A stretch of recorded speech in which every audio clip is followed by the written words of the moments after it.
I think. Okay, so it's starting. Oh my god! We are now live. Oh, that would have been in there then, huh? Huh? Nice. It might have been. That's just how we do. Oh, my phone vibrated. Region 1 is now live. Live. Ooh. I haven't even finished my I didn't even make my Turkish tea bed. of the day. Look how I embarrassing didn't even that make my bed. Have you seen my room? No, it's blurred. Nah, maybe Yeah, you're but your right. room's quite aesthetic with the purple lighting and stuff. So, And like, that if I is- turn off the really blur is. for this room, you'll see just crap everywhere. It is. There's like an electric drum Right. kit there. It's all the band stuff, man. Right, we're just gonna let people trickle in or start, and then we'll start in a moment. An emoji. Yeah. Yeah.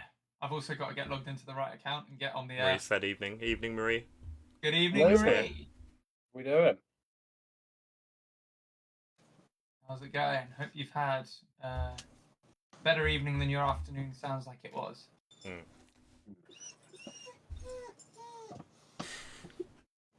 If anyone's wondering what that dog whining sound is, that is my dog whining.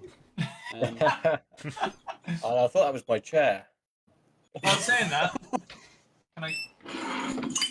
It's all gone. Oh, that's the cereal everywhere. Is that noodles or something? I caught it. Good. Oh my god. Oh my god. He's actually a Jedi. You can't tell me he's not. I don't know how that ended up in my hand in any way, shape, or form. You know what? It's the first time I've done something cool that's kind of semi-been on camera in a long time. So Yeah. hope you all enjoyed that. That's what we're clipping this one down for, you know. I don't think I've ever done anything cool on camera ever. That's worrying. You're an actor. Like,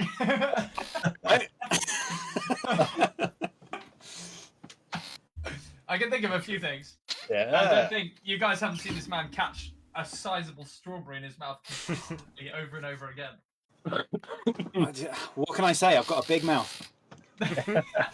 Honestly, Is it? they are big strawberries. The Yeah. strawberries. Biggest strawberries I've ever seen. Yeah, There's that the last creek. one. Yeah, you're creaking a lot. There you go. I can't stop it. It's gonna be the wine stream. Sounds We've like got you're abusing Wally. I don't know how to lock it in place either. Ooh. Not like that. That's the not opposite. that. You need to do the opposite of that. I'm so low Didn't now. sound comfortable. Yeah. Right. Let's try that again. God, it's a bit warm in here, isn't it, boys? Yes. Ah. I don't know. We're in different places, I did wonder if you'd respond to that or not. but it is warm in here. Also. Warm in here too, yes. It's very warm in Yeah. here. Warm in this planet, isn't it? Pretty humid in here. We need a good old thunderstorm. Clear her up. Everyone's been talking about this thunderstorm. It just hasn't come. Yeah, Where's it all been? summer. mean, They're like, that's oh, this pretty- weekend. There's gonna be a thunderstorm this weekend. There's been storms, just Oh. no thunder. It's been pretty rainy today. I mean, Yeah, but it's no, been kind It's of. just never near us, is it? no. I do look on, and I recommend this app or this website if you ever go on it. It's lightningtracker.org, and it'll show you exactly where the last lightning strike was in the whole country, up to the last 30 minutes. Right. What happens if you look at This it? is It's my just nerdy your time. house. Just slowly getting closer to you. I'm looking. I need to That know. does sound pretty cool, to be fair. Lightningmaps.org, and currently you can see it's Europe getting is very, getting wrecked. Yeah. Oh yeah, Holy look at Italy right now. God. sheesh! Oh god, they're popping off. Yeah. Oh my god. They are in a pickle. Look at Is there a Berlin. Roman Oh god no, of thunder? not Berlin. What is this? Brandenburg? Is that a thing? I don't know. There's some big lightning going off. Where else is good for? Oh my god! Is America just constantly lightning though? Do you know what I mean? I'll try and It's show just- the camera. Especially like West Coast. If it equalises. That red and those yellows, Yeah. that's all lightning. Oh, Northern Italy. That's wild.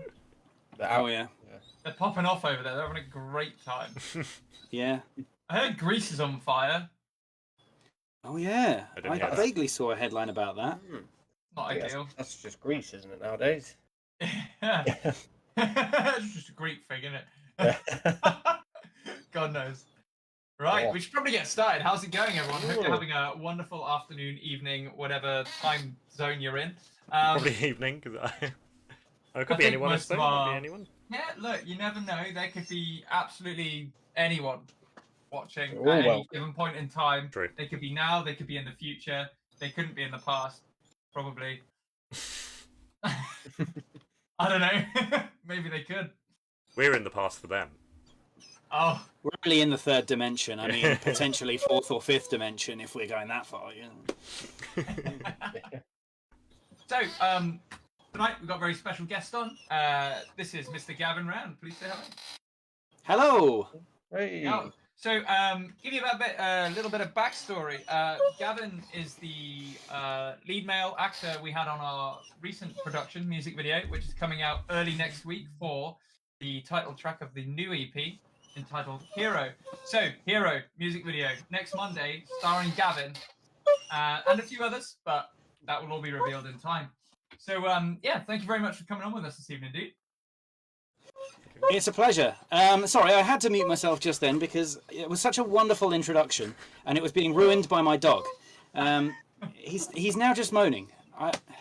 He wants to be on camera. You got to show You the can hear my neighbours voice. that- It's like, what the hell is that? Come on, okay.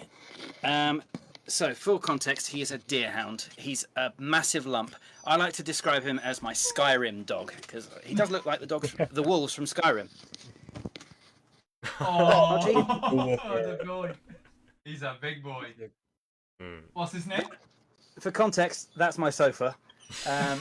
Yeah, I believe that, yeah. He blends in well, to be fair. Yeah. he does. Yeah. What's wrong with you? What's wrong? What's the matter? You got to give him a pat on the head from all of us. I think so. Oh, Yeah. he's just It gonna goes out to all the goodest big boys. nuisance now. Archie. Archie. You actually told me a story about your dog, where it came from when we were on the shoot. Do you want to share that one now? Oh, that he's the same. He's from the same breeder as the dog that played Sirius Black in the 5th Harry Potter film. That's pretty cool. Which Harry Potter? What was that one called? Order of the Phoenix, Order of wasn't it? the- yeah. Was That's that? the one. Yeah. So when they're running through King's Cross because Harry's got to catch the train, and you see the dog go, and they say, "Sirius, you can't be here." I think potentially he's related to that dog. Ah, fantastic. That's pretty good We claim haven't to actually fame been for a able dog, that. Yeah. Yeah, man. So we thought we'd bring you on because we like to have kind of a diverse range of guests on in terms of different sort of skills, different specialties. We've not actually had any actors on yet that I can remember. Is that right, lads? I'm not forgetting anyone. Really. No, I don't think we ever. Cool. Yeah. So obviously your passion lies in the silver screen. What actually got you into acting in the first place? What were your inspirations? Probably just a need for attention. I don't really know. I think when I was like 13 or something, I just sort of started going to this drama club after school because it was sort of, I went to a new school and all the guys that I started hanging around with all started doing drama. So I just kind of tagged along and ended up having a whale of a time. They were all so inclusive, so friendly, and I've just found that with every group of actors I've ever come across, they've all just been incredible, lovely, fantastic people, and I just love that community. So it just kind of invoked that in me, I guess. Yeah. Absolutely, man. No, that's Great, fantastic. yeah. And when you first got into acting, I guess I have to ask, what was your first role that you remember quite significantly? Significantly. Well, in school, you get all sorts of musical parts. And I'll be honest, I'm a horrendous singer. So Dave? when it comes to musicals, I was always sort of in the chorus, in the background, just like filling up the stage if need be. Sorry, he's just this hairy head That's- popping into the frame every now and then. it was just always sort of not nameless parts, but certainly parts that had just lines here and there, and certainly no solos. They wouldn't trust me with that. But then I suppose when I was 13, I auditioned for this comedy sketch show.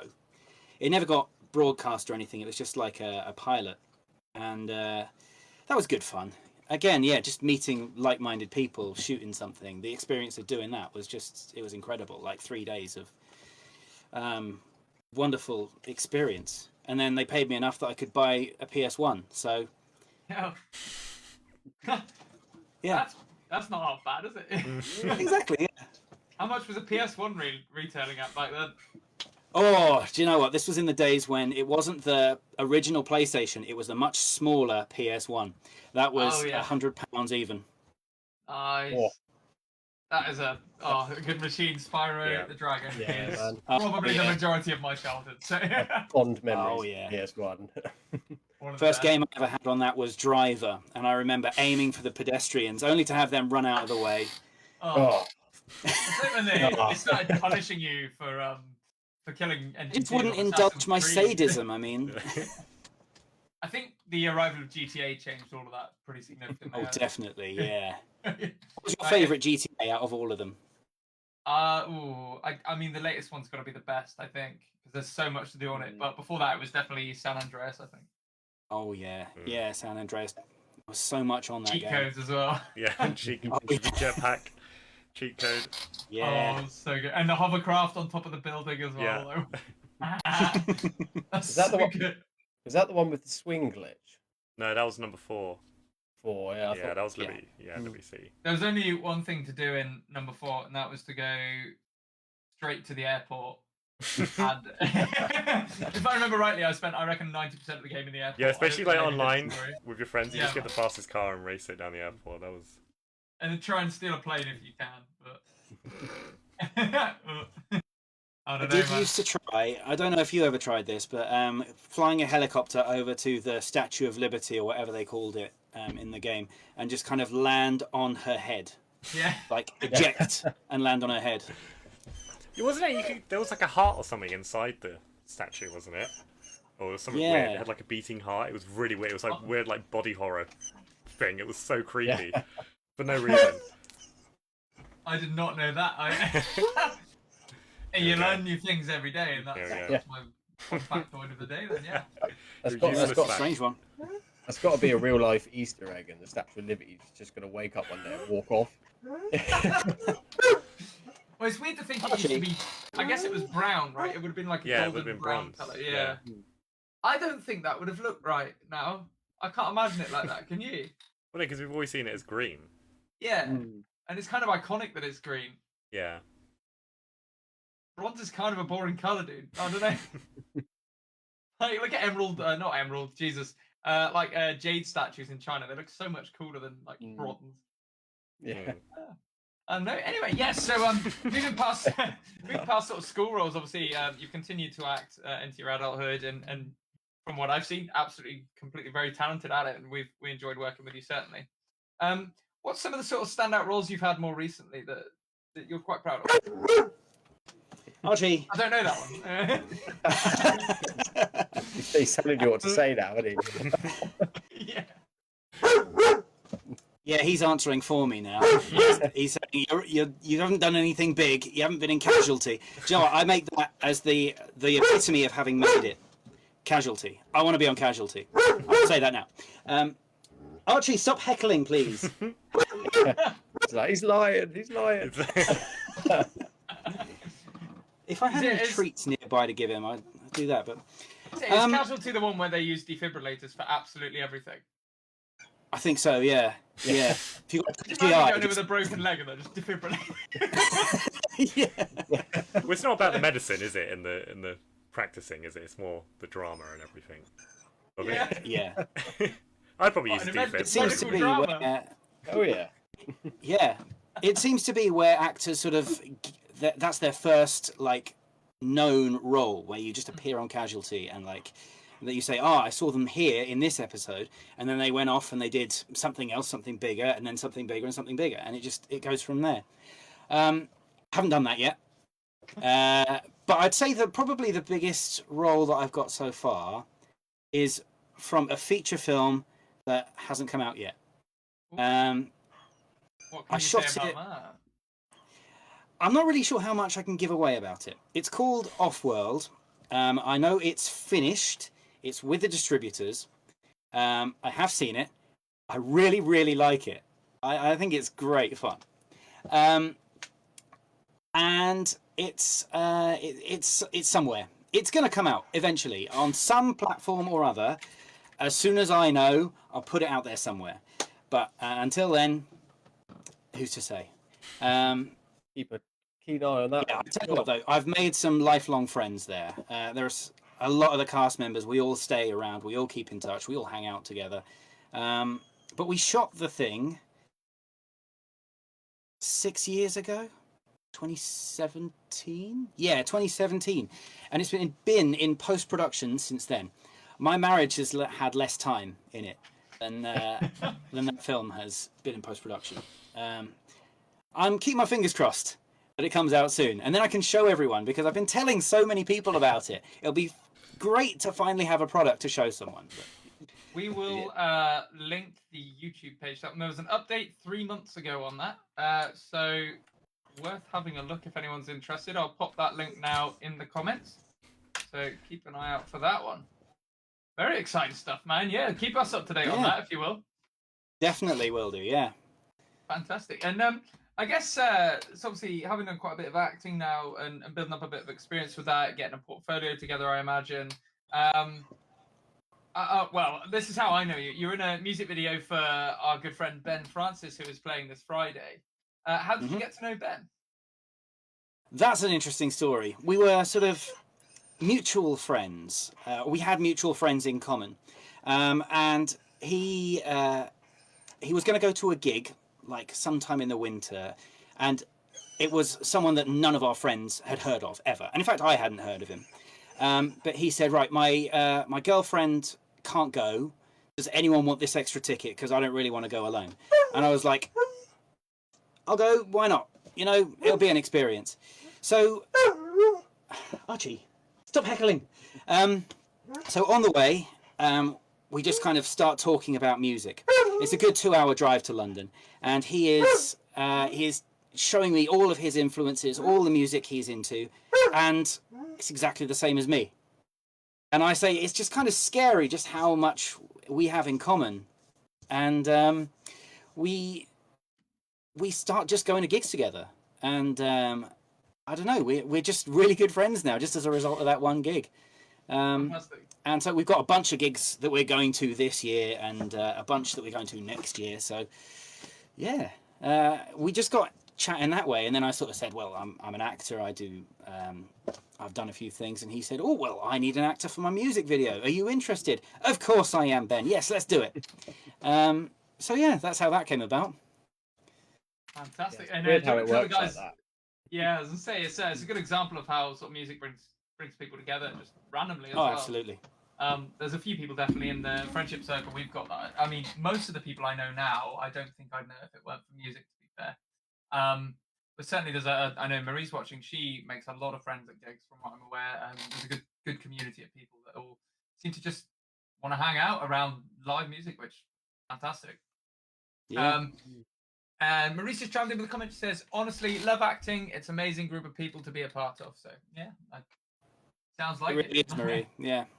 Right. Such fantastic people from all walks of life. It's great. So, do you want to tell us a bit more about the music video you starred in for Ben, actually? Because if I remember rightly, it's quite an entertaining one. Yeah. Okay.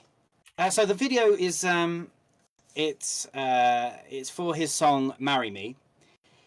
I play the romantic lead, and I am trying to work up to a proposal for my girlfriend. And I figure a really romantic thing to do might be to hire this musician to come and serenade us while I pop the question. My first sight of him is when I come out of the shower, and I'm just in a towel, and he's just there playing for me. And I'm like, what the hell? There's just this musician in my house. How have I hired him to do this? Is he going to follow me around all day? Why is his eyes closed? Anyway, he follows us around for ages playing this song. And in the end, I mean, I don't want to sort of add a spoiler to the end, but it's really, really funny.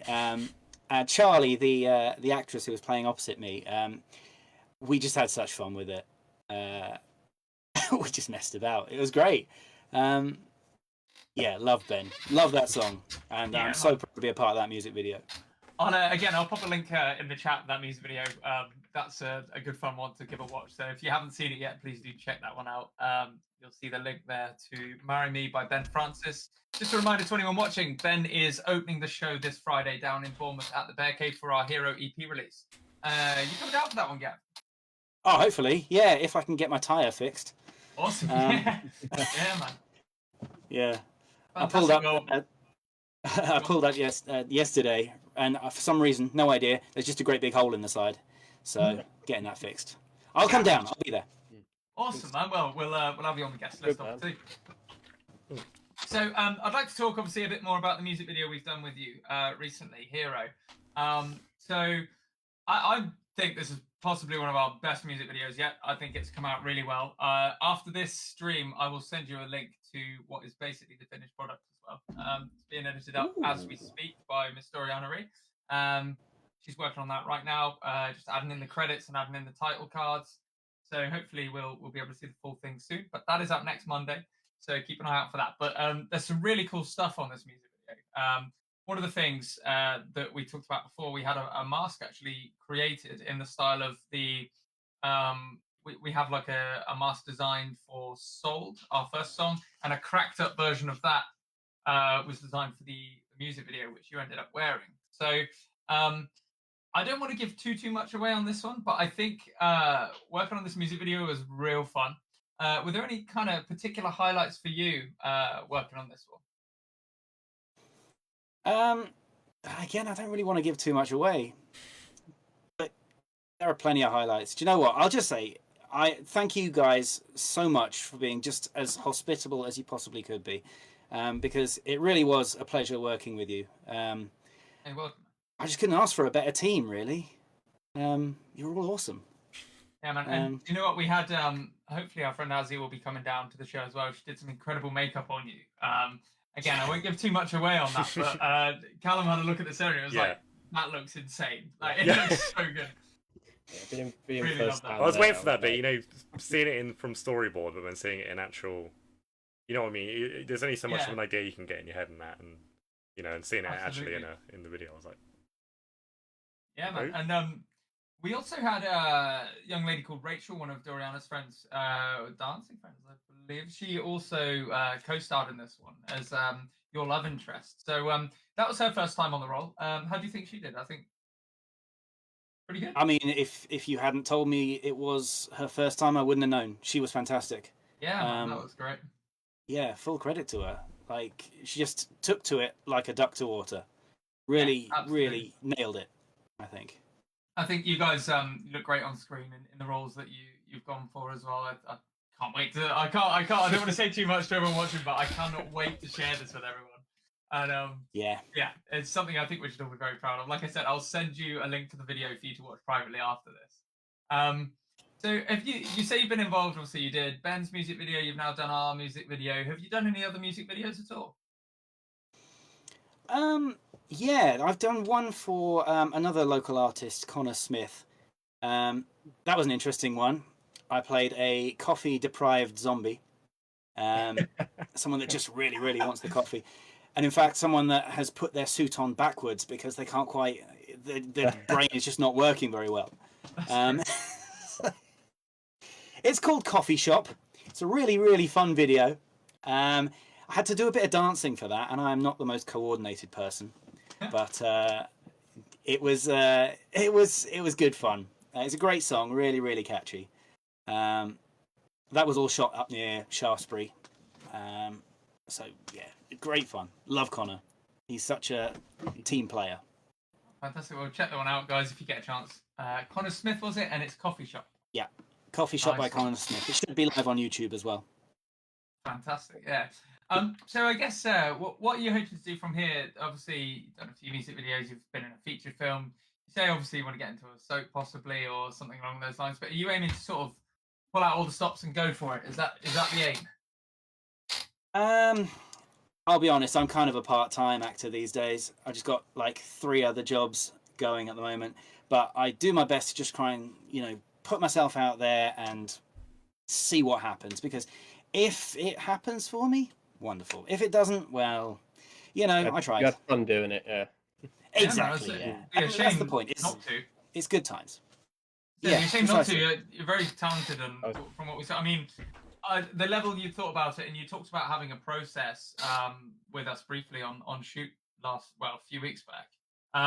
Something we got to witness firsthand, which I really enjoyed, is you have a run, an actor's run. I didn't know an actor's run was a thing until Tom Cruise, but yeah, tell us a bit about that. Expand.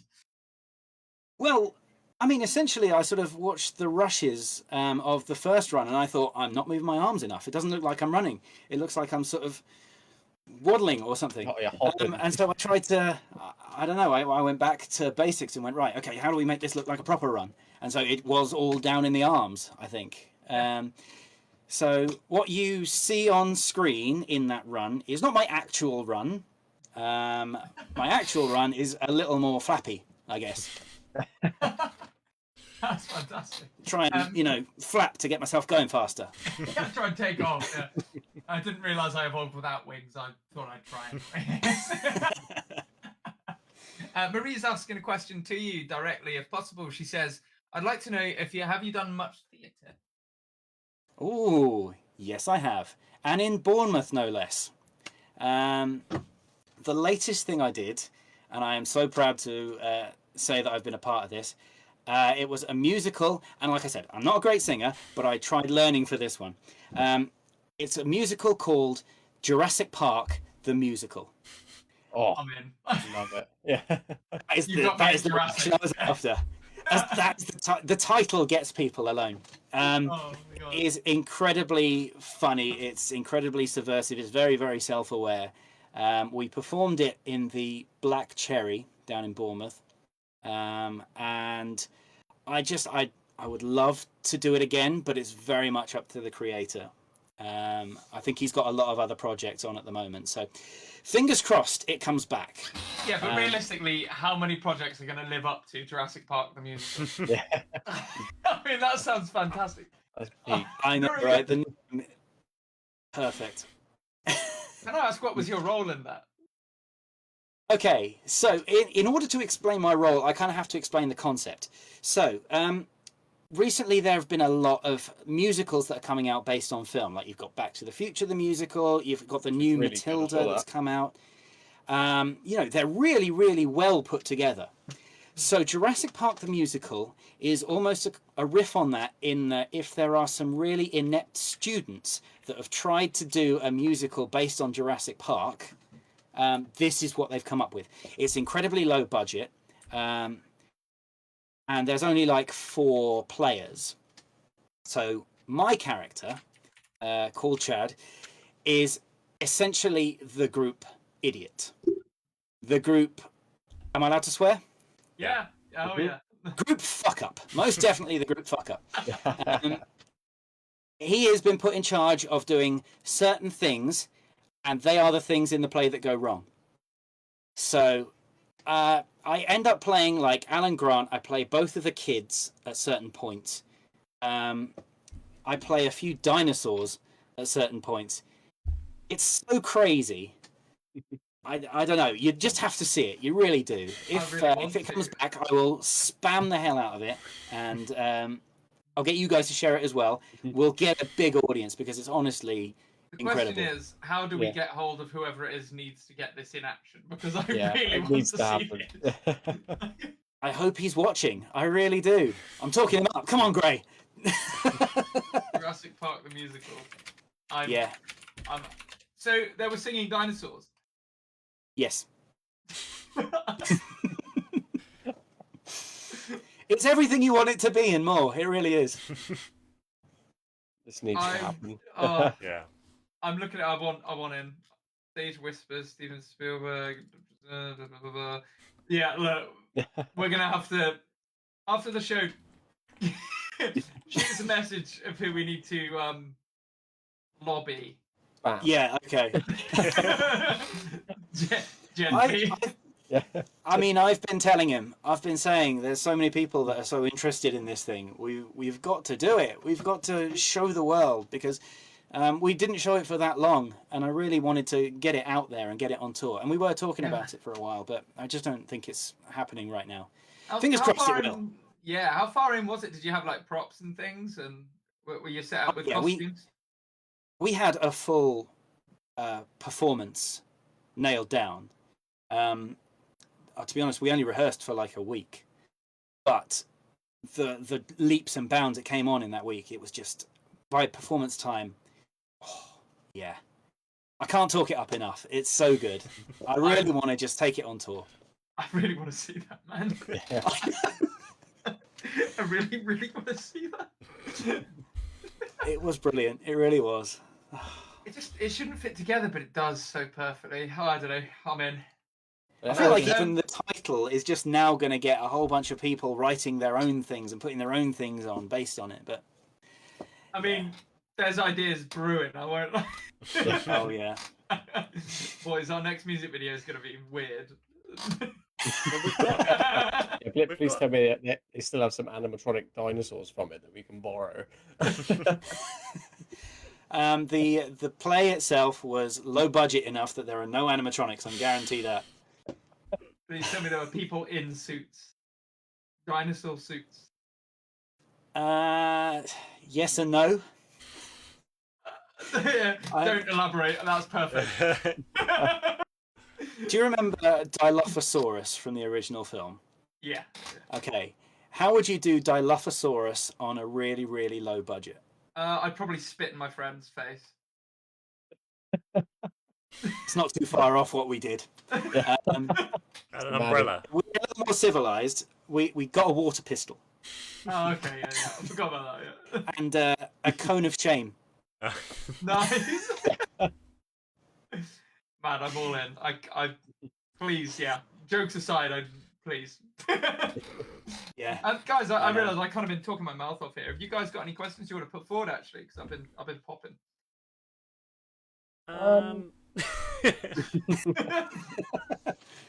I was thinking more when you're doing roles or preparing for roles. How do you like rehearse? Is it like in a mirror, or do you like record yourself and like listen back, or is it just reading through lines?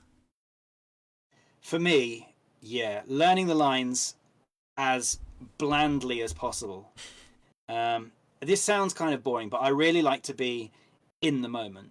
And this is a process I've had to work on several times because I've over prepared for roles and I've under prepared for roles. And I find like what I do now is just about right for me.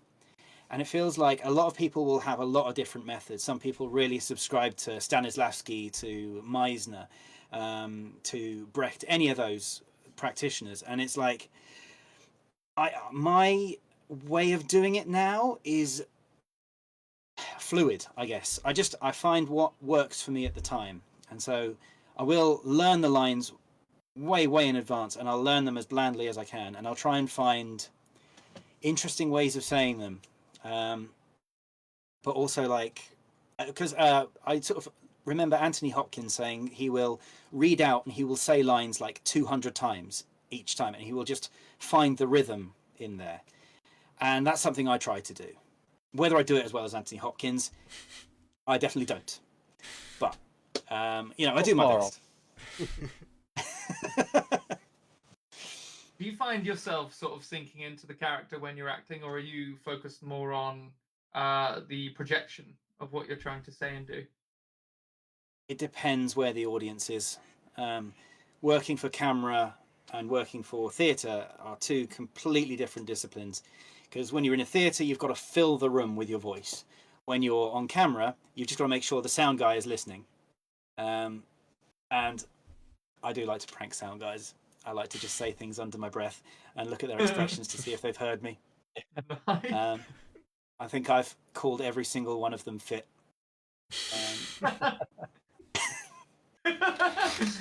Imagine having to hold the straight face afterwards as well. Yeah. I just, do it when there's downtime, when everyone else is setting up. I'll just, check that the sound equipment's working. And only would hear it as well. Exactly, yeah.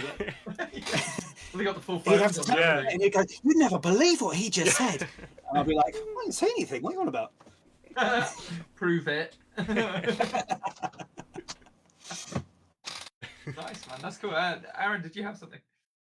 Yeah, I suppose like I've always wondered. There's that great clip. I don't know if you guys have seen it. It's Leonardo DiCaprio when he's filming Wolf of Wall Street, and you just see him. He's completely vacant. They, start the scene, start it off, action, and you just see him like spring into life. Is it sort of like that for yourself, where you just in an instant become the character, or is it more of a progression, sort of learning how to become it? Or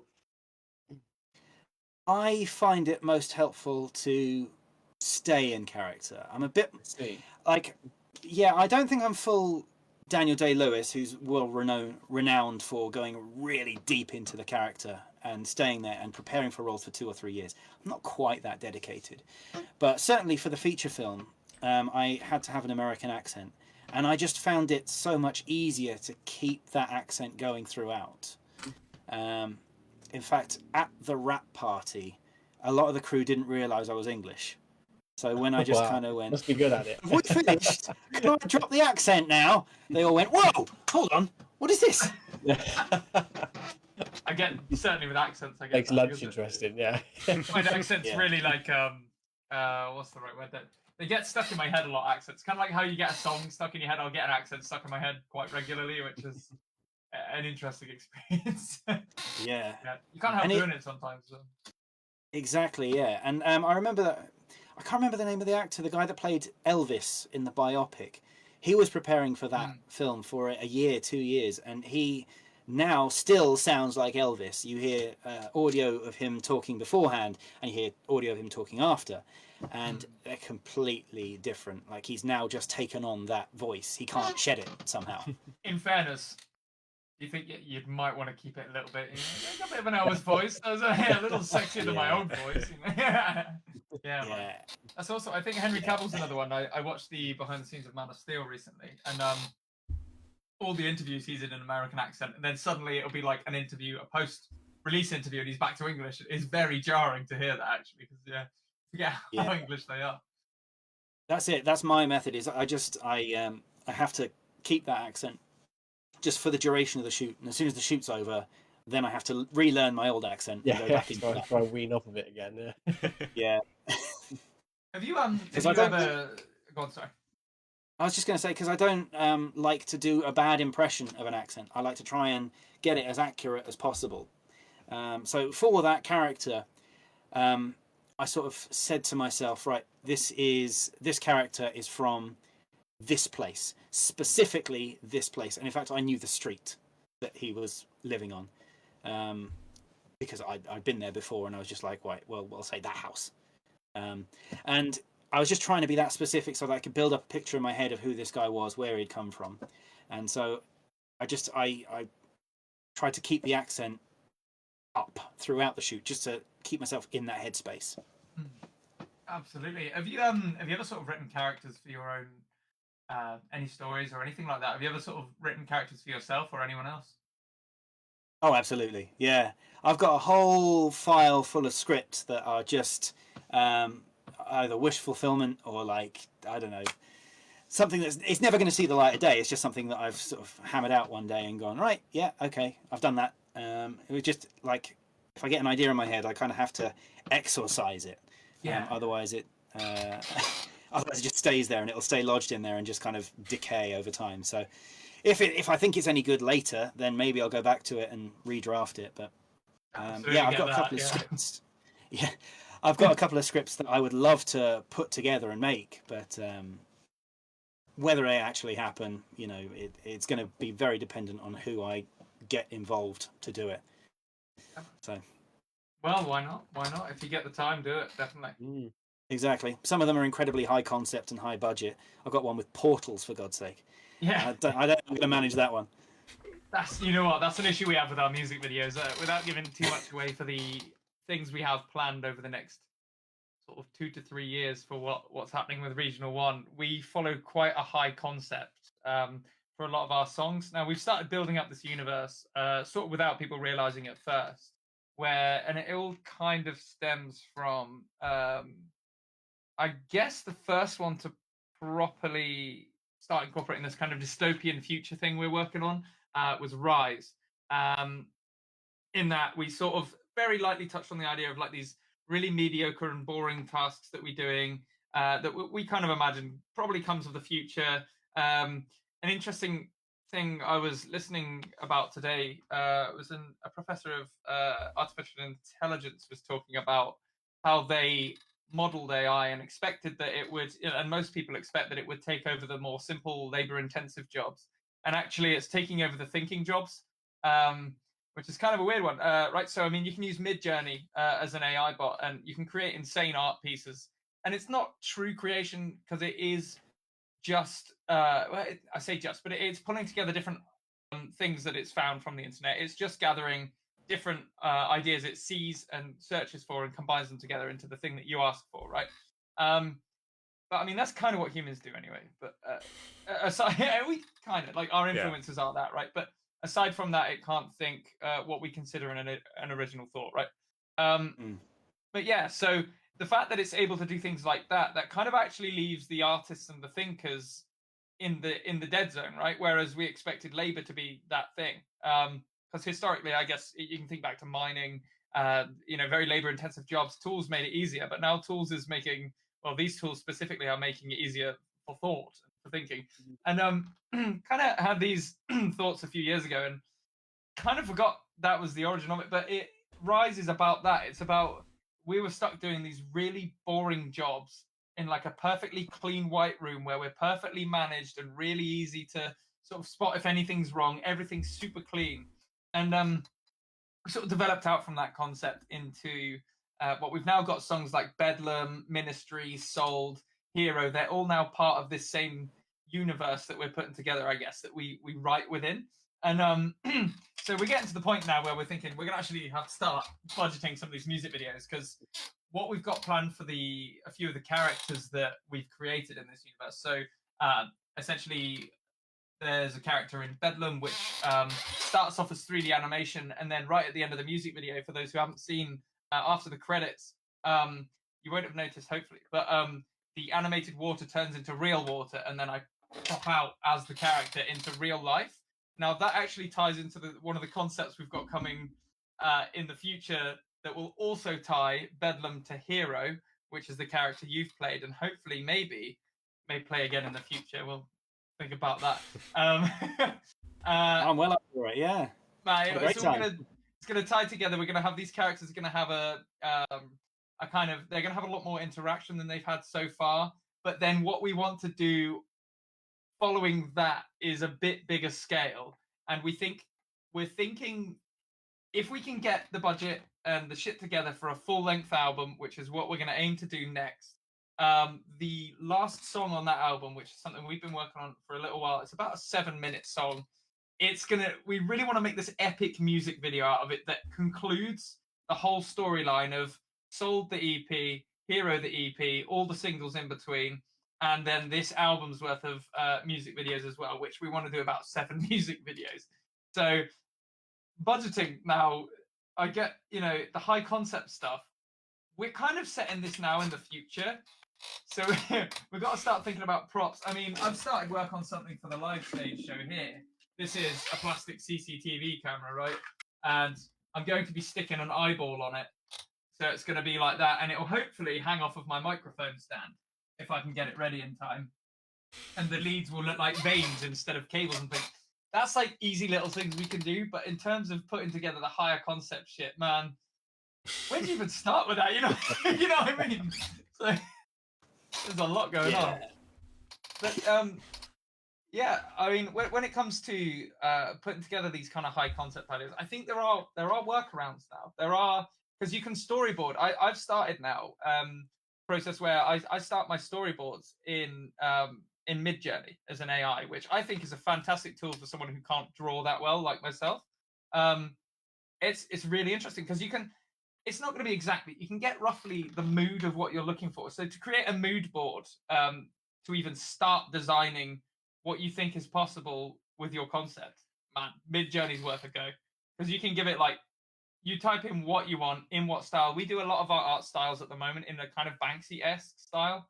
So I don't know if you saw the Hero front cover, the mask design, but that is all kind of based on the Banksy art style. We did that with Rise, we did that with Sold as well, and we really like that. But I think we're going to move on from that eventually into a new art style that will fit this new sound and new image and new concept. But again, not to talk too much about that yet. It's coming. That's what I'm saying. This is how you build hype. You just you plug away. You go right. This is what we're going to do. It's going to be crazy. And yeah, you got to deliver though. That's the thing. You build the hype. You got to deliver. So far, I think we've delivered fairly well. I think the next set is going to be. I'm hoping the album is what projects us into the industry and gets us on some bigger tours. I think Hero is going to be a step toward that because the sound is incredible.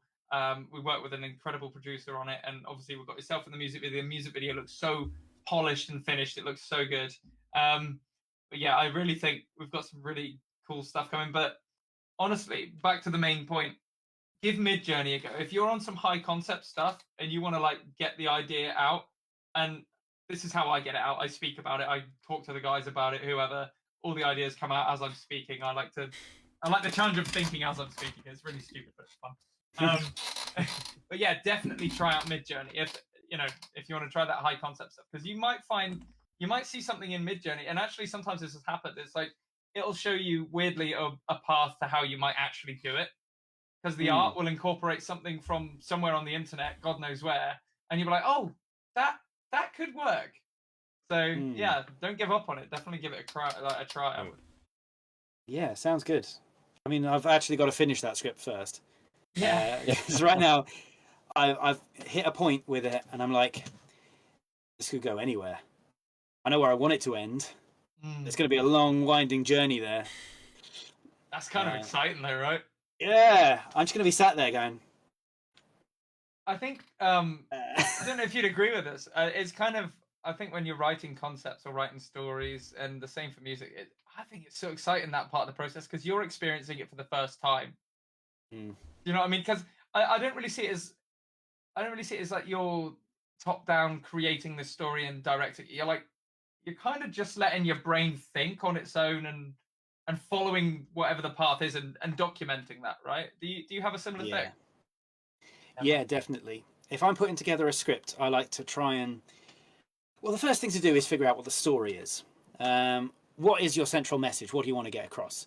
When it comes to plotting it, that's a completely different thing, because plot and story are two totally different things. So if you can sum up your story in like 1 or 2 sentences, you're golden. Your plot, on the other hand, is going to be pages and pages and pages of events and stuff that happens and character growth and all sorts. And it just becomes this huge, almost mishmash, giant board of thought. And it can get messy. It can get very messy. And you don't want to sort of have a thread that is loose at all. You need to tie everything together. Yeah, it's almost like rope. You've got to tie it right, otherwise it's just going to fall apart. Definitely, and yeah, certainly. So I mean, we've in the past, when it's been like music video creation, storytelling, we'll plot it out on a bit of paper, and it ends up just being like sporadically all over the place, loads of different routes and branches to this idea, and eventually you've got to somehow bring that into like a timeline, and it's like, that's the worst bit, I think. Organizing it, I hate the organizing part. I don't know about you. Yeah, no, that is the painful part, because you want your imagination to just go wild, and you want to be able to write everything that comes into your head. And to be fair, that is one way of doing it, but you've got to be able to then get rid of most of it. It then needs to become cohesive, doesn't it? I think that's the difference between someone who creates and someone who is creative, is the ability to kind of organize those thoughts in a manner, or those creative thoughts, especially like the storyline thoughts, in a manner that makes sense to someone else. So I guess it's a communication thing as well, isn't it? But putting the effort into organizing it is the hard part, in my opinion. Yeah, definitely. Like any good story, you've got to have beginning, middle, and end.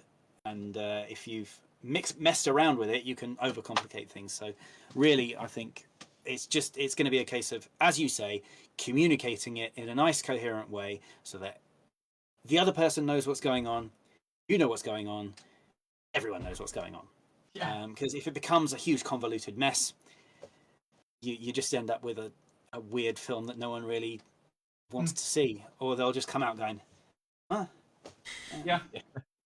Yeah, absolutely. And I guess with when it comes to writing, have you got a process, or are you sort of you say you do a lot of it for your own entertainment anyway? But do you have a process for writing?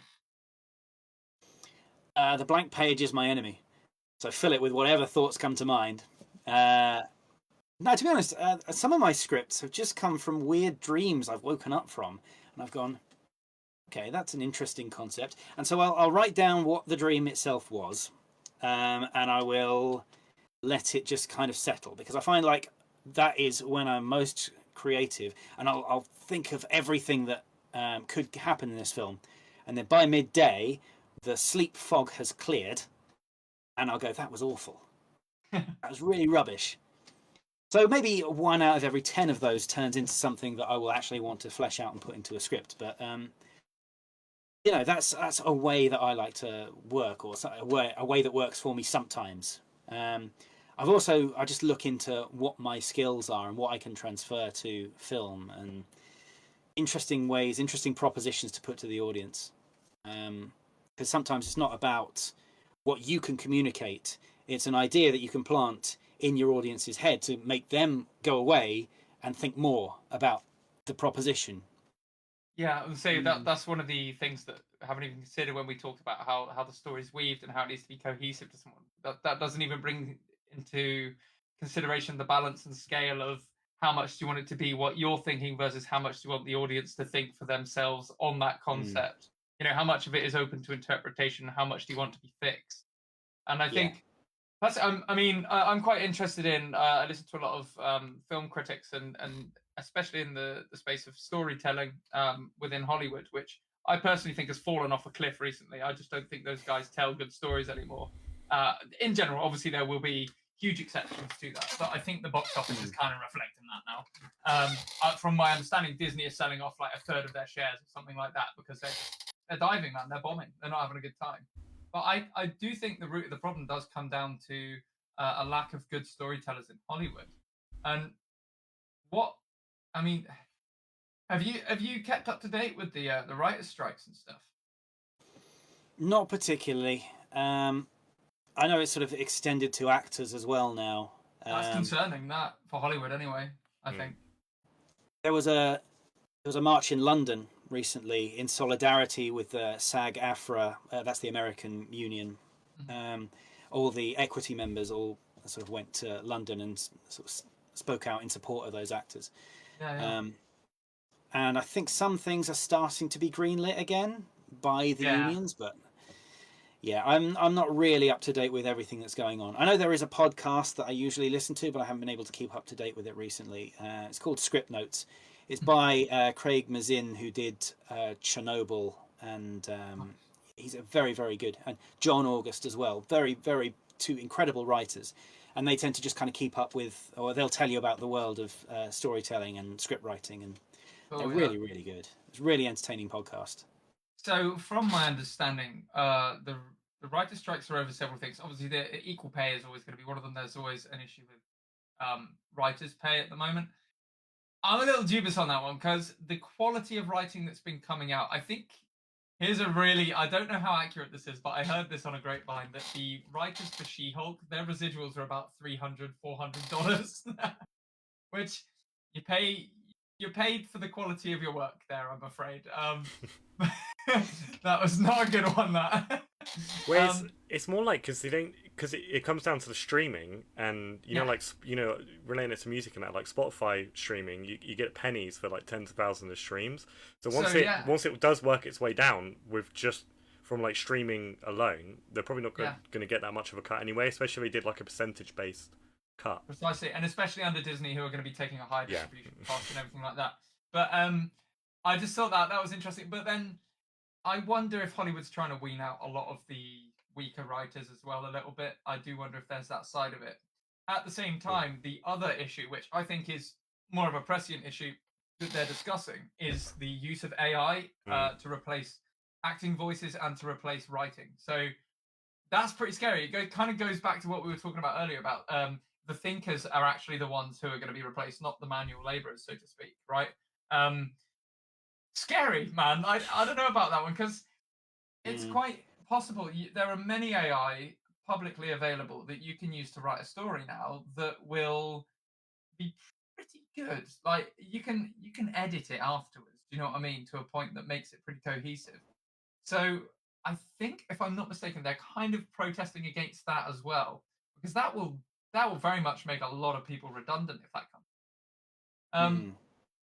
But how? I don't understand, because with writing, it's obviously a very personal and individual thing. I'm not sure how AI would end up being an issue unless it's companies using it and they're saying, right, write us a series that is like, I don't know, The Mummy, but serialized in 10 episodes. Maybe that's an issue. But like, as a writer, using it as a tool to help you write, is that a bad thing? I don't know. I suppose it's a bit of a grey area, really, in terms of like, do you use it to sort of set a framework for an idea you've had, and you just kind of bash it out and then, refine it yourself? I don't think that's necessarily a bad way of working. I do think, though, it's gonna.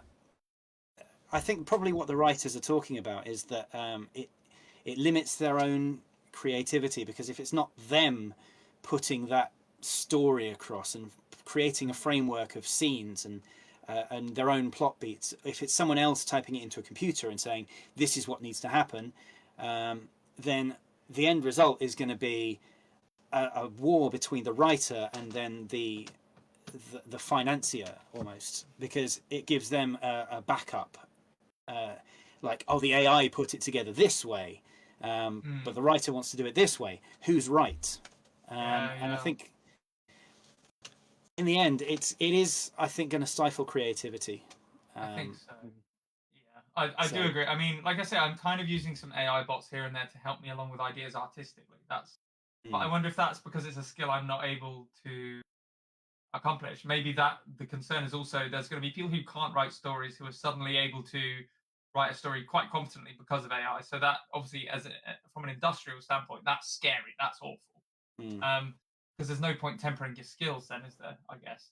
But I do think that's going to slow down. I'm kind of hoping anyway, because, I mean, I don't know. I don't think AI is that close to being as good at the creative side yet. From my understanding, like I say, it's not a thinking machine. It's an amalgamation of what's currently available that it takes. So I had a good example that if you were to get it to write an essay, it would actually be copying a bunch of different essays and mashing them together. Depending on what it's fed, there could be a load of bullshit in there that just doesn't make any sense, you know. Yeah, I think it's a really interesting one, that, and I'm definitely going to keep an eye on the Actors Guild on this one, because I think it wasn't really taken seriously until the actors joined, because now it's like the predictions are saying if this were to carry on till Christmas, which is just one of the middling kind of projections for this strike, that would probably bankrupt Hollywood. Genuinely bankrupt Hollywood as an institution, which isn't necessarily the worst thing. I'm not going to lie. A lot of independent filmmakers would be able to do a lot better. And I think there's that film that came out recently. What's it called? Sound of Freedom. That's an independent film, from my understanding. It's not even distributed in England yet, but that film is filling a space that I think, it's better storytelling, it's better action. And it's filling that space that Hollywood are kind of missing out on at the moment. And they're not affected by the strikes because they're not, they're not institutionalized. So I don't know. It's a weird one. I guess Hollywood's always been around for us, so it's like it's a big thing to fall if it does fall, I think. This is true. This is true. One. I don't know whether it'll ever come to that, though. I feel like probably two and that four, whole. It is. Cinema is and always has been. Well, since it first started, it has been the bookend of a culture. It has been the thing, pretty much, that we've based so much of everything that we do around. even just going to the cinema, seeing the latest release. I don't think that's going to change. Yeah, it's going to be interesting to see how it all plays out. I think, and obviously, I'm very biased because I would like more pay, but yeah. I suppose, say, yeah. like with this one, I don't have a side personally in this one. I'm just curious to see what actually comes out at the end of it. I want to know. My hopes are this is a really good way to force better writing out of Hollywood, because if you think, for example, I'm going to go back to Disney because they own something like 25% of the market share, which is not a monopoly apparently, but they own so many different properties that they're now selling off at the moment because they're in debt essentially, and that's crazy. This is the Mouse House. This is the big boys. But then you think, actually, what the hell have they made that's been any good in the last, say, 5 years? Like, they had Marvel. Since They Avengers were doing well Endgame? Marvel. Yeah. Yeah, since then, Since Endgame. and even I wasn't big on Endgame. I thought Infinity War was the best one. Personally, it felt like there was actually kind of the storytelling was better. The highs and lows were better. You actually felt something when something happened to the characters. Spoiler free as possible, but everyone must have seen it by now. But Endgame just was like, hey, what if we just stuck duct tape all over that? Don't know, man. Time travel ruins films. I don't know. It really does. Man, it makes everything so hard. I was watching Red Dwarf the other day. I was watching, rewatching it. I think it's season 6. They brought in time travel like really briefly, and they made a point to say we can't keep this technology because it will essentially ruin us. And I was like, that's really meta. That's so well thought out. Well, in Rick and Morty, in Rick's garage, there's a box that's labelled time travel stuff on the shelf. That is a metaphor for what they're doing, the time travel stuff. They're leaving it on the shelf. It ain't coming out. Because it's so complicated to write about. It is, and also it's kind of just a be-all fix. It's like you can just fix anything that's happened. There's no longer any stakes in the game because they can just go back and fix it. And I think people don't like that. Like, I can't think of one myth or any kind of like huge religious story that's lasted like 10,000 years or something. You can go back to Mesopotamia, Greece, any of it. There's no time travel stories in any of it. It's all like just good stories that have a linear just start, middle, end, like you say, right? And that seems to have vanished off the face of the earth recently. I really like those stories that are self-contained but do include time travel, because it shows you the same event from a different perspective. Like the Butterfly Effect, for instance. One of those kind of films. Because they are their own little universe. And there's no attempt to expand on it. And I feel like the problem that Marvel has encountered since including that and going into a multiversal theory is it's now just too big and too unwieldy for them to manage. Like, if it's a self-contained escapade, it's good. But if it's this huge multiverse that now they're going for, I mean, how do you manage that? Like, well, Callum, what was that film that you recommended to me a while back that was absolutely fantastic with essentially a time loop story? Predestination. That is Ethan Hawke. That's a good film. I really enjoyed that. I think another issue, if you've not seen that, it's amazing. It is really good. It's very good. I think another issue that Marvel face obviously is that, and I don't know what you think about this as an actor with a good amount of experience. Like, movie stars don't really seem to exist in the way that they used to. It seems to be more that people go to the cinema for the character rather than the actor playing the character, which I don't think was the case before. Definitely not. Yeah. You did certainly have stars, and you've still got bankable stars. I mean, how many people are going to go watch this new Mission Impossible film because Tom Cruise is the star? It's not that they're going to see Ethan Hunt, they're going to see Tom Cruise. And whatever crazy stunt he's decided to do this time. I did go to see it. It was good. It was good. Yeah. And he's the only person I've seen with a better run than yourself, so... I modelled it on him. Mine is a pale imitation of Tom Cruise. That guy is so fast for his size. I don't know how. It's so... like, I'm sure as shit they had to develop faster drones to keep up with Tom Cruise's running. Yeah. You've got a camera. What film was it? Was it Fallout or was it? It was one of the ones where he had to do a stunt where he jumped from rooftop to rooftop and he broke his ankle. Yeah, yeah, man. And he got up and ran on. Yeah. I mean, That is the shot in the film as well. yeah, that guy is an absolute machine. Fair play to him. I'm Tom Cruise, and welcome to Jackass. Oh my god, right? But, like, he's still a draw, but I mean, you got to think this guy. What is he? 60s? I think he's getting on, man. Like, who have we got now? I mean, for me personally, I find Henry Cavill to be quite a good draw to a film. I watch most films with Henry Cavill, and I think he's possibly a potential iteration of a movie star. But Hollywood don't seem to agree. They just never give him a good role, and they always dump him at the end. It's like, it's frustrating. Yeah, I don't really know what goes through their heads with that. But there are certainly a generation of new stars coming through. Like Timothée Chalamet is most definitely one. Tom Holland has become a massive draw for all sorts of different franchises. He's kind of Disney's golden boy, isn't he? I think. I'd say Tom Holland is being made by Disney. But also I think he's doing more grounded work recently. He's trying to go off into the path Daniel Radcliffe took after Harry Potter. He went off and he did all these really cool little weird indie movies, right? Yeah. Yes. I do appreciate that a lot about Daniel Radcliffe. He's a weird guy, man. I really like that. I really like him as well. I suppose because I really, really wanted to audition for Potter because I was that age. Yeah. I was sort of in that bracket. I just never... I was always supremely jealous of him growing up. But considering what he's done with it, I do not begrudge him at all. He has worked so hard to get to where he is, and fair play to him. He's now doing fantastic work with it. Has anyone here seen Swiss Army Man? Do you know what? I was about to talk about that. I've not seen it, but I've watched the trailer about 100 times. I need to watch it. I don't know why I've not seen it.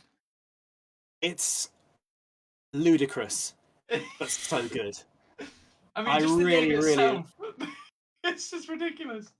Yeah, I really, really liked it. I thought it was a hilarious, interesting concept, and it had. I'm trying to remember now because I saw it a few years ago. I haven't seen it since. I don't think it's on any streaming services right now. I'd have to really look it up, but I do want to go back and watch it now. Now that I'm thinking about it, it just had such a heart to it. Paul Dano's in it as well. That's it. Yes. Oh, he's fantastic. He could be a movie star if he wasn't so fucking weird. I think he's a phenomenal actor, but only at the weird roles. Like, they cast him as the Riddler, right? You know what I mean? Yeah. I mean, I suppose in mainstream roles, yeah, he is. But in those weird little indie things, he's really, really good. I mean, he nailed his role in Little Miss Sunshine. That was just an incredible ensemble piece. And also, what else did I see him in? Oh, There Will Be Blood, of course, with Daniel Day-Lewis. Oh, those two going at it. Oh my God, what a film that was. There Will Be Blood. I'll give that a watch. Yeah, I've seen him in a load of things. He's one of those actors that people would know without knowing they know him, I think. Which isn't necessarily a bad thing, definitely. I think he's a really, really good character actor, and I find him really interesting. The Riddler was okay, but I don't think he was given the best script to work with. But he nailed it. Whatever he did was great. It was fantastic. What's that film with Hugh Jackman and Jake Gyllenhaal? Is it Prisoners? He's in that. And because I think I've seen like half of that film. I know I've seen the ending. I don't want to go too much into it, but he's terrifying as that character. I might have to give that a watch. Yeah, that looks good. Sorry, I always have my second screen up so I can keep up to date with the conversation. Look that up. Yeah, that's cool. There's loads of stuff out there. Yeah, but, awesome. There are loads of. Going back to the original point of film stars, there's loads of sort of new generation movie stars, and there are those that are on the way down that are kind of fading. I mean, one that really, really had a meteoric plummet to ground was Will Smith.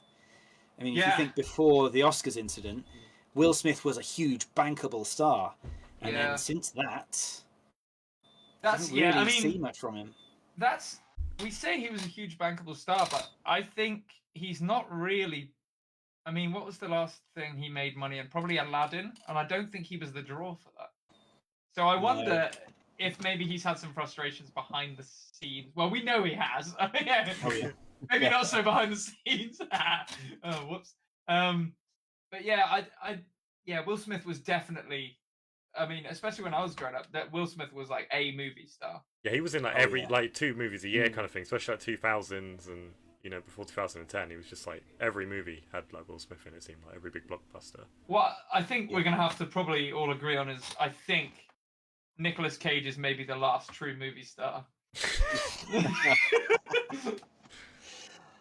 I cannot wait to watch. I've downloaded. I mean, I've got ready on Prime. No, I've got a film I'm going to watch called Jiu-Jitsu, starring Nicolas Cage, which it looks fantastic. It sounds like a really weird, low-budget Predator movie where aliens come to Earth to challenge you to Jiu-Jitsu, and obviously Nicolas Cage is the star, and I cannot wait for this, dude. I'm sold. I'm going to have to look at that. I thought you were going to say The Unbearable Weight of Massive Talent. Because I did watch that. I really enjoyed it. I like Pedro Pascal. I think he would have the quality of being a movie star, but he seems to be cast in roles where they never show his face. Or he's just I don't know he's why. behind a mask. Yeah, who can relate to that, I wonder? Or he's just like he's always like the father figure.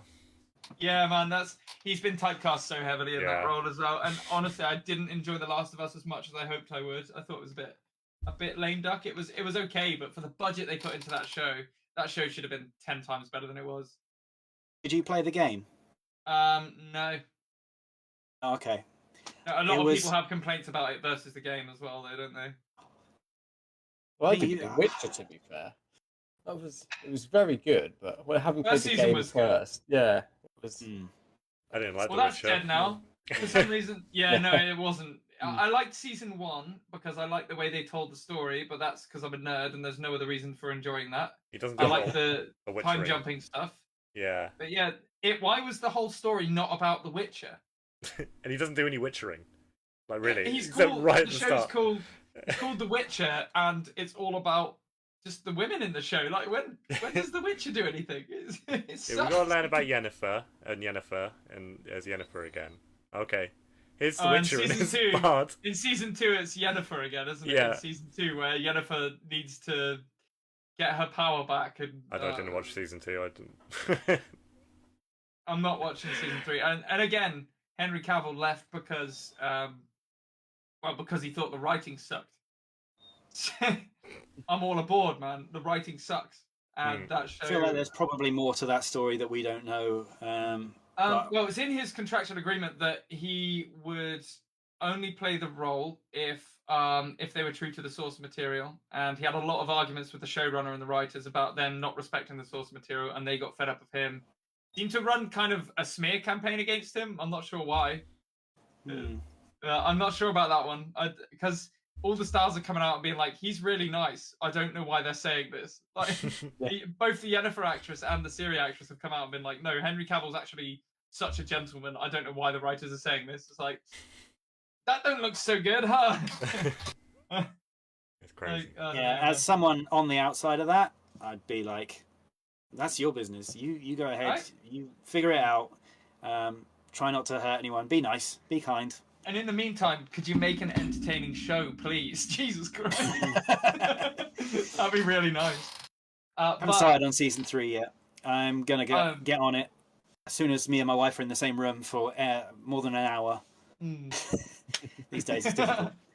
But yeah, I can't start without her. She can't start it without me. That's just how we work. So... How are you going to feel about the replacement, though? That's coming in season 4. I'm not really focused on that right now.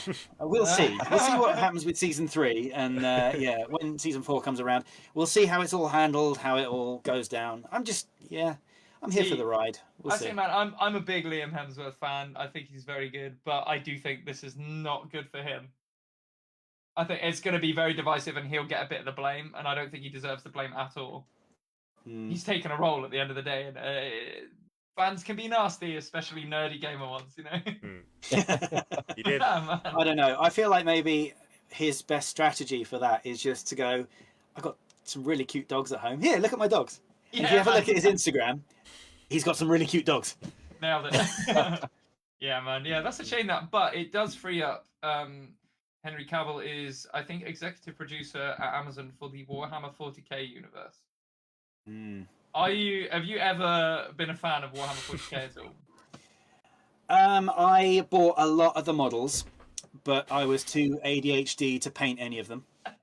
And I tried. Don't worry, everyone. I tried playing a game once with a couple of A-level friends when I went to visit them when they were at uni, and I couldn't stick with it. It's a long, very slow game. If you like chess, but you like chess in slow motion. And with rulers and cones. Yeah, and rulers and cones and circles. And spears, yeah. Yeah, man. Do you know what? I when I was younger, I did collect a bit of Warhammer and did a little bit of painting like yourself. I painted a few models to quite a high standard. I'll say for what was that, 11, 12 years old, a pretty high standard of painting. The 3 that I painted were really good. The rest of them were grey. But I did then get into the video games when I was at school. We did computer networking at the school I went to, and one of the things we had access to was basically our own room with the internet, and we'd learn how to configure all that because it was part of the course. So at lunchtime we'd go in there and we played the Warhammer video games together. And I deep dived on the lore, and I'm super, super excited, more than I should be, to see this shit come to screen, man. I cannot wait. If there's anything a young actor should be looking to get into. Oh, believe me, yeah. I mean, Man, I was looking at. Yeah, I've been looking at what's being shot in Wales because I know quite a few people that work in the industry in Wales. And I was gonna just kind of go, if there's a job going and you see someone that is, got dark hair, blue eyes, is about 5'10", 11, really, think of me. Yeah. So far it hasn't happened. So, with regards There's to what plenty they're of shooting in time. Wales, is that specific projects or is that Some of them are. studio projects? I was a huge fan of Sex Education when it first came out, primarily because it was all shot at my old university campus. So just even looking at some of those establishing shots of outside the school, I was just thinking, yeah, I remember kissing my wife for the first time right in that spot right there. I remember throwing up behind that plant pot when I'd had too much. Just behind that board over there, that was the SU bar. In there was the radio station, all that. And I kind of nerded out a little bit and just got lost in the nostalgia. And I feel like if I ever did actually get a job on Sex Education, I would have been there going, just elbowing the co-stars and going, hey, see that place there? Yeah, you don't want to know who I fingered there. I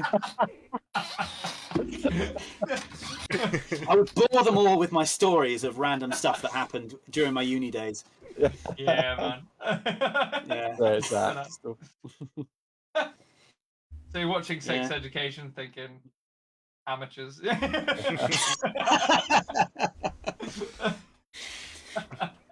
That's not how you abuse uni. Nice, man. Oh dear. Yeah, the stories I have from uni. None of them are suitable for this stream at all. Yeah. Kind of makes them even more suitable. We'll talk about them after if you want, but yeah. But there's also other stuff going on, like they're shooting Rings of Power up there. I know they shot some of World War Z up in the valleys, and I was just, if I'd been, connected Wales is in so that like way. a mini New Zealand, isn't it? It's it's so similar in its sort of natural landscapes to me to New Zealand. I guess that's obviously why they're shooting Rings of Power there. But man, I hope they fix Rings of Power. I hope there's some I enjoyed it for what it was. I enjoyed it for what it was. It was. Yeah, the soundscapes, the landscape. Yeah, that was amazing. The action shots were awesome. There were some really good action shots, but there wasn't really a great deal of story. And I think I'm a bit of a Tolkien nerd. I'm really hoping they go into some of the stuff that they need to buy the rights to if they haven't yet. Because there's some really cool stuff they could work on from the Silmarillion that really should be in that show. Imagine you had the rights to make 5 seasons of Tolkien, and you didn't buy the Silmarillion. There's no Tom Bombadil. There must be Tom Bombadil. I think Peter Jackson would come on board immediately if they brought Tom Bombadil in. I think so. He made the executive decision to keep him out of the original trilogy, which is a strange one. I understand why, because tonally, I don't think it quite matches up with what he was going for. But absolutely. He loved Tom Bombadil. You could tell. Yeah, the way he talked about him in the... I think he thought of himself as Tom Bombadil for the film. I think that's a fact, because he was creating the story and narrative, and he knew what was going to happen. And I think I've just figured out Peter Jackson. Oh well, there we are. No man, he's one of my favorite directors ever. Guy's so good. With exception to The Hobbit. No, I'm kidding. It's okay. I feel like The Hobbit was just such a huge... It was another one of those unwieldy things that no one could get their head round. I think that was producers. That wasn't really his fault. Yeah, they were like, it needs to be 3 films again. It does not need to be 3 films at all. No, man. Battle of 5 Armies, that one chapter in the book needs a whole film. That one chapter in the book is like 10 pages. Yeah, and it gets the whole film. Yeah, it is, isn't it? Yeah, man. Yeah. Isn't that That's wild? actually mad. Well, they added all the stuff on the end. They did add a lot onto the end. And honestly, I didn't hate it. I really like that they delved into the dwarven side of it. I love that from like fantasy settings anyway. I love the Dwemer, the dwarves, that kind of thing. I also really love, and one of my favorite things ever about anything Peter Jackson is the music. They create soundscapes like no one else has, really, I think.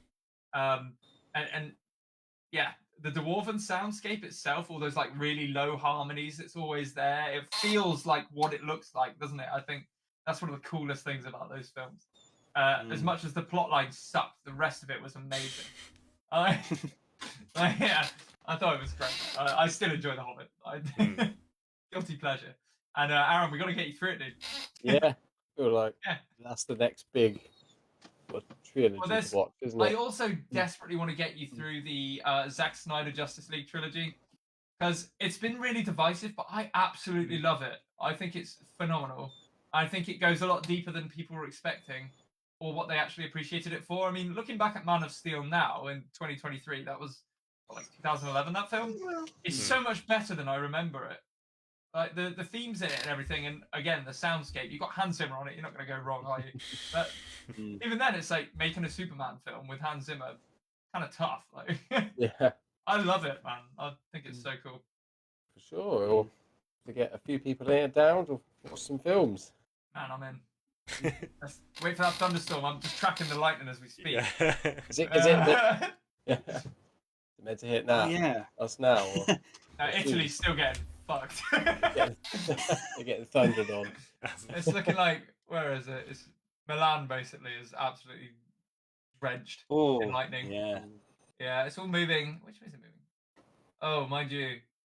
What is that? Oh my god. The thunder heard you is heading here now. Come towards me. There's literally no lightning in the whole of Britain right now, so... Oh. Not even in nothing. I can see nothing. Not even in Ireland. There's nothing. Not even in Iceland. I was looking at all the flashing coming up from all the different points at which it's hit, and I saw this massive flashing at the top, and I was like, "Oh, that looks like it's coming from Britain." No, it was an advert for kitchen designers. Whoops. Are you seeing on the map? There's this one persistent little lightning bolt in the middle of the Atlantic.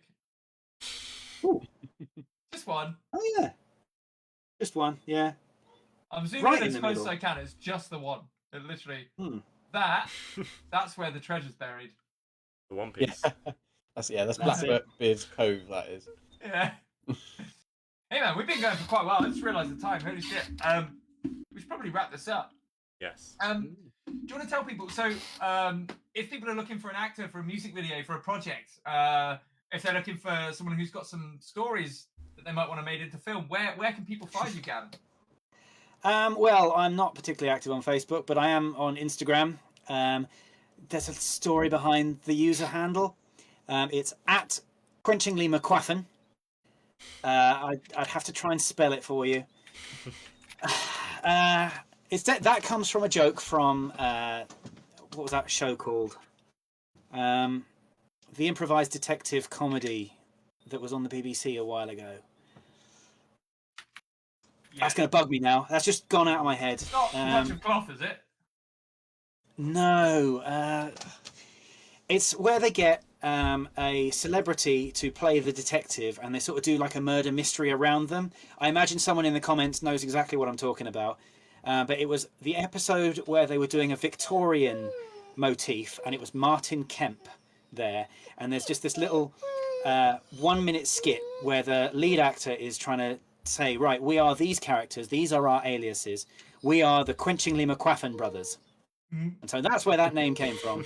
And so look up Quenchingly McQuaffin on Instagram, and that's me, but it's mainly pictures of Archie, who is moaning at me now. I think he needs a toilet. So Fantastic. Well, I've pinned that in the chat for anyone looking for a young male lead. So thank you again very much for coming on with us, my good sir. It was a pleasure. Thank you for having me. Can't wait to show off the video we've made, dude. It's cool. Yeah. It's really cool. Yeah, please do send it across. Yeah, Great. Thank you very much, everyone. Have a good rest of your evening, and have a good one. see you again soon.